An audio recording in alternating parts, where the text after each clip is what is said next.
स्थानीय जो है वहाँ का बासिंदा हूँ, वहाँ का रहने वाला हूँ। और जो लोग हैं, दो कैंडिडेट हैं, वो समाजवादी के और बीजेपी की, वो दोनों ही बाहरी हैं। मेरे को भी टिकट दिलाने के लिए वादा किया था।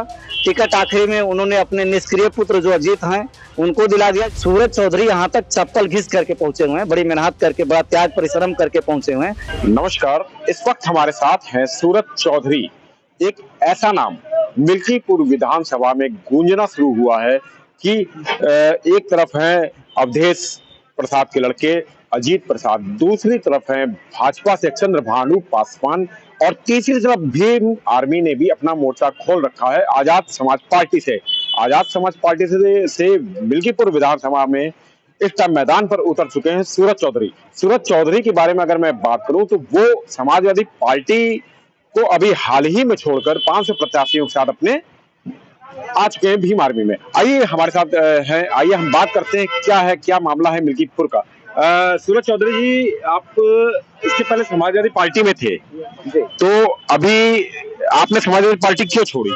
समाजवादी पार्टी माननीय अवधेश प्रसाद जी के साथ लगे हुए थे और अवधेश प्रसाद जी हमेशा अपने वादे पे खरे नहीं उतरते। मिल्कीपुर की जनता को लगातार उन्होंने गुमराह किया है और वोट लेकर के उनको किनारे करने काम किया है। सूरज चौधरी भी उनके साथ लगा हुआ था रात दिन और उन्होंने कई सारे वादे किए थे। मेरे को भी टिकट दिलाने के लिए वादा किया था। टिकट आखिरी में उन्होंने अपने निष्क्रिय पुत्र जो अजीत हैं उनको दिला दिया, जिनका मिल्कीपुर से कोई वास्ता नहीं है, वो लखनऊ में रहते हैं। इसीलिए जो है जब देखा कि मेरे से झूठ बोल रहे हैं तो हमने समाजवादी पार्टी छोड़ दी। उनके क्रियाकलापों से लोगों को अपमान कर देते थे। समाजवादी पार्टी के चाहे कार्यकर्ता हों, चाहे वहाँ मिल्कीपुर के कार्यकर्ता हों, मतदाता हों, किसी को सम्मान नहीं देते हैं। तो दुखी होकर के मेरे जैसे हजारों कार्यकर्ता वैसे तो पार्टी छोड़ रहे हैं, लेकिन मेरे साथ ही कम से कम 500 कार्यकर्ताओं ने पार्टी को छोड़ दिया है, समाजवादी पार्टी को। अवधेश जैसे लोग जो है समाजवादी पार्टी को लेकर डूब रहे हैं।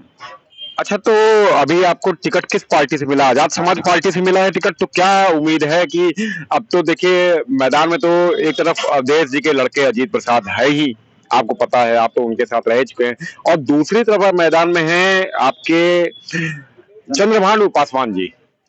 तो हमें लगता है दोनों की जाति सेम ही, पासी और आप भी पासी।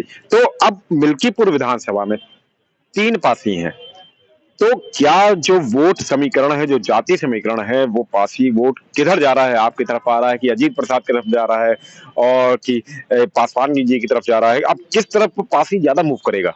देखिए, सबसे बड़ी बात तो हम बता दें कि मैं ही मिल्कीपुर का स्थानीय जो है वहाँ का बासिंदा हूँ, वहाँ का रहने वाला हूँ। और जो लोग हैं, दो कैंडिडेट हैं, वो समाजवादी के और बीजेपी की, वो दोनों ही बाहरी हैं। इस जगह के रहने वाले नहीं, मिल्कीपुर के मतलब सिर्फ वहाँ जा करके चुनाव लड़ते हैं और बाहर चले आते हैं। तो कहीं ना कहीं जो मेरी नात रिश्तेदारी और तमाम चीजें हैं, मित्र हैं, दोस्त हैं, मिल्कीपुर में जितना मेरे हैं वो किसी के नहीं है। अजीत प्रसाद का तो वहाँ कोई नामो निशान नहीं है। तो कहीं ना कहीं जो है उसका फायदा मेरे को सीधा मिल रहा है। सारे प्रत्याशी बाहर के हैं, मैं वहीं का रहने वाला हूँ। तो कहीं ना कहीं सूरज चौधरी को जो है पूरा इसका लाभ मिलने जा रहा है। 1,60,000 जो है मतदाता बहुजन समाज के, दलित समाज के हैं और मैं भी उन्हीं दलित समाज से हूँ। तो भारी संख्या में जो है जो मतदाताओं का झुकाव है, मेरे साथ कार्यकर्ता जुड़े हैं। आजाद समाज पार्टी के साथ लंबे समय से पहले भी कार्यकर्ता जुड़े हुए थे। अब वो सारे कार्यकर्ता और जो मेरे यार दोस्त, नात, रिश्तेदार सभी जुट करके मेरे साथ लगातार चुनाव में कैंपेनिंग कर रहे हैं। निश्चित रूप से जो भी चुनाव लड़ेगा मिल्कीपुर का, वो आजाद समाज पार्टी से लड़ेगा। तो क्या आपका टिकट कंफर्म हो चुका है? हाँ, मेरा टिकट कंफर्म हो गया है। आप नामांकन कब कर रहे हैं? नामांकन कल करेंगे। आज की तैयारी है, अगर पूरी तैयारी हो गई तो आज करेंगे, नहीं तो कल करने की तैयारी है। तो क्या है, कैसा है मिल्कीपुर की जनता, क्या कहती है कि आपके साथ है, किसके साथ है? देखिए, मिल्कीपुर की जनता अभी तक तो फिलहाल इन नेताओं ने, बाहर के लोगों ने जा करके सिर्फ इनको यूज किया है, वोट लिया है उनको जो है, और जब चुनाव जीत जाते हैं तो कहीं ना कहीं वो मतदाता बन के नजर आते हैं। उससे पहले उनके कंधे पे हाथ रखना, उनको बड़ा प्यार से पुचकार के वोट ले लिया जाता है। उसके बाद उनका नामो निशान मतलब ये लोग लेना पसंद नहीं करते हैं। वो बोलते हैं कि तुम्हारी औकात क्या है, तुम एक वोटर ही हो, एक मतदाता हो, एक मतलब अजीब से शब्दों का इस्तेमाल करते हैं। अच्छा, एक आप भी युवा हैं, वो भी युवा है, वो भी 3 युवा एक साथ एक ही विधानसभा में उतर चुके हैं और 3 युवा एक साथ एक ही जगह से हैं, एक ही है।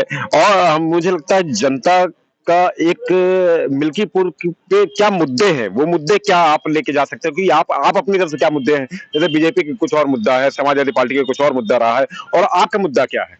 देखिए, सबसे बड़ी बात हम बता दें कि जो और लोग उतरे हैं, वो उनकी पहचान सिर्फ उनके पिताजी की बदौलत है, उनकी अपनी कोई पहचान नहीं। सूरज चौधरी यहाँ तक चप्पल घिस करके पहुंचे हुए हैं, बड़ी मेहनत करके, बड़ा त्याग परिश्रम करके पहुंचे हुए हैं।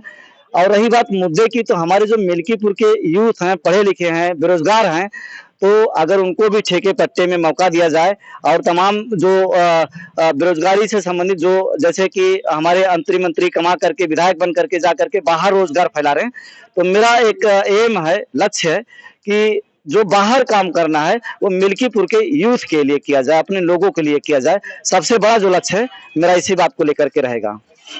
चलिए, ये थे हमारे साथ एक नया चेहरा सूरज चौधरी, आजाद समाज पार्टी से।